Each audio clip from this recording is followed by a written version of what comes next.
Dear students, good morning. आज हम unit 12 various engineering material के बारे में बात करेंगे, जिसमें हम पहला लेंगे फ्यूज़। जैसा कि हम जानते हैं, फ्यूज़ को विद्युत परिपथ के श्रेणी क्रम में उसकी सेफ्टी के लिए लगाते हैं। यह विद्युत परिपथ को अधिभार धारा यानी कि ओवरलोड करंट से सुरक्षा प्रदान करता है। जब तक परिपथ में सामान्य धारा बहती है, तब फ्यूज़ बिना पिघले तथा बिना टूटे काम करता रहता है।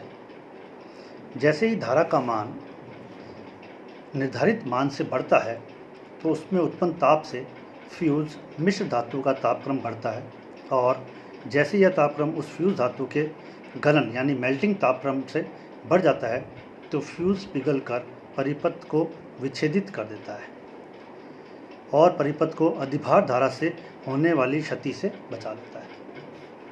किसी भी परिपथ में फ्यूज़ लगाने से पहले निम्नलिखित बातों का ध्यान रखना अति आवश्यक है। पहला, निर्धारित वहन धारा यानी कि रेटेड कैरिंग करंट। यह धारा का वह अधिकतम मान है जो फ्यूज़ से प्रवाहित होगा, उसे बिना पिघलाए तथा बिना अधिक गर्म किए, यानी कि यह उसके लिए नॉर्मल करंट होगी, जो कि उसमें से अधिकतम करंट जो बह सकती है बिना उसके मेल्ट हुए, वो रेटेड कैरिंग करंट कहलाती है। उदाहरण के लिए जैसे हम लें एग्जांपल, किसी फ्यूज़ की निर्धारित वहन धारा लगभग 2 एम्पियर है, तो वह फ्यूज़ अनंत समय तक अपने अंदर से 2 एम्पियर धारा प्रवाहित करता रहेगा, बिना अधिक गर्म हुए और बिना पिघले। दूसरा, गलन धारा यानी कि फ्यूजिंग करंट। यह फ्यूज में से प्रवाहित होने वाली धारा का वह न्यूनतम मान है जिस पर फ्यूज़ पिघल जाएगा। इसका मान फ्यूज़ की निर्धारित वहन धारा से अधिक होता है। तीसरा पॉइंट, गलन गुणांक यानी कि फ्यूजिंग फैक्टर। यह गलन धारा तथा निर्धारित वहन धारा यानी फ्यूजिंग करंट और रेटेड कैरिंग करंट का अनुपात होता है, अर्थात गलन गुणांक इज इक्वल टू गलन धारा अपॉन निर्धारित वहन धारा। इसका मान हमेशा 1 से अधिक होगा। यहाँ पर जो K है वो एक स्थिरांक है जिसका मान फ्यूज़ के पदार्थ पर निर्भर करता है। अब हम देखें फ्यूज़ पदार्थ के आवश्यक गुण यानी कि उसकी जो एसेंशियल प्रॉपर्टीज़ जो हैं ऑफ फ्यूज़ मटेरियल की, वो इस प्रकार से। पहला, इसका गलनांक यानी कि मेल्टिंग पॉइंट निम्न होना चाहिए। दूसरा पॉइंट, इस पदार्थों की प्रतिरोधकता न्यून होनी चाहिए ताकि बिना रुके फ्यूज में से निर्धारित वहन धारा प्रवाहित कर सके। तीसरा, संक्षारण प्रतिरोध उच्च होना चाहिए। चौथा पॉइंट, जलने पर संपूर्ण पदार्थ वाष्पित हो जाना चाहिए, अवशेष यानी कि रेजिड्यू नहीं के बराबर होने चाहिए। पांचवा पॉइंट, फ्यूज पदार्थों पर वातावरण का प्रभाव नहीं पड़ना चाहिए। 6 पॉइंट, गर्म होने पर फ्यूज़ तार का फैलाव नहीं होना चाहिए ताकि कोई फटीग ना हो। 7वां पॉइंट, धारा चालकता उच्च होनी चाहिए।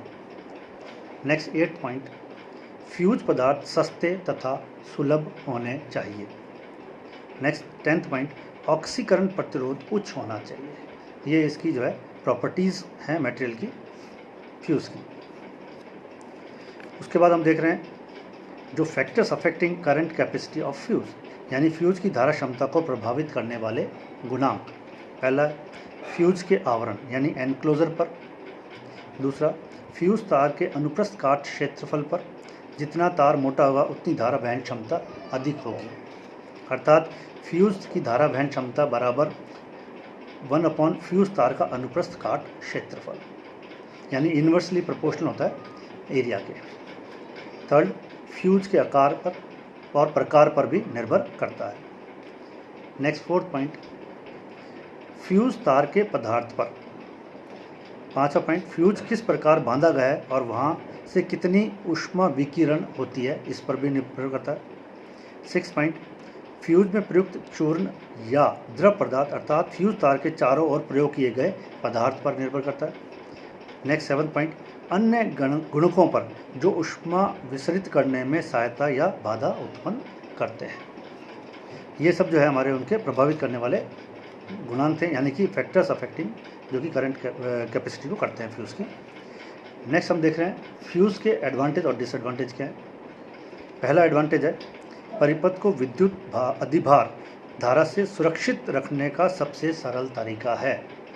दूसरा, इसका रखरखाव नहीं के बराबर है।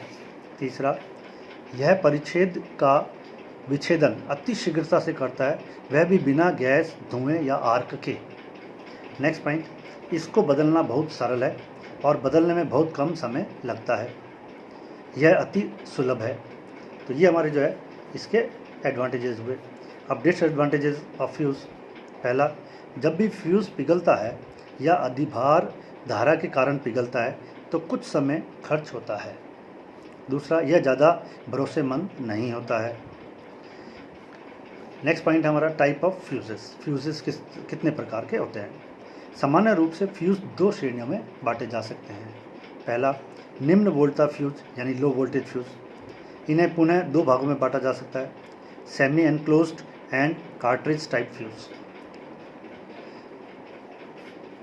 पहला ले रहे हैं हम सेमी एनक्लोज यानी कि अर्ध परिबद्ध फ्यूज़। अर्ध परिबद्ध फ्यूज़ में फ्यूज़ का आधार यानी कि बेस एवं भाग यानी कैरियर चीनी मिट्टी के बने होते हैं।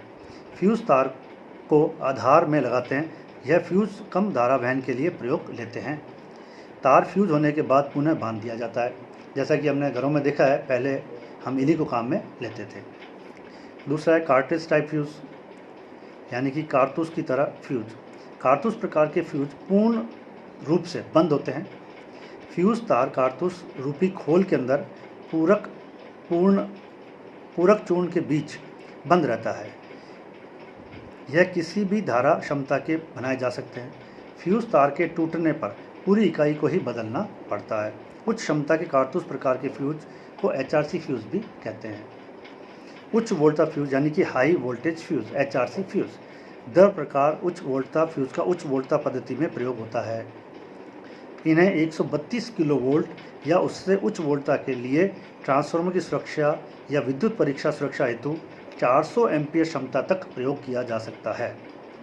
फ्यूज़ के अंदर प्रयुक्त द्रव फ्यूज़ तार को नियंत्रित किए रहता है और फ्यूज़ उड़ने के साथ आर्क शमन यानी कि आर्क एक्सटिंग्विशर से काम करता है। फ्यूज़ मटेरियल कौन कौन से होते हैं जिनको हम एज ए फ्यूज़ मटेरियल काम में लेते हैं, वो है 10 एम्पीयर तक फ्यूज़ तार प्रायः टीन, सीसा या टीन सीसा मिश्र धातु का होता है, परंतु इससे अधिक विद्युत धारा के फ्यूज़ तार तांबे का बनाते हैं। Thank you.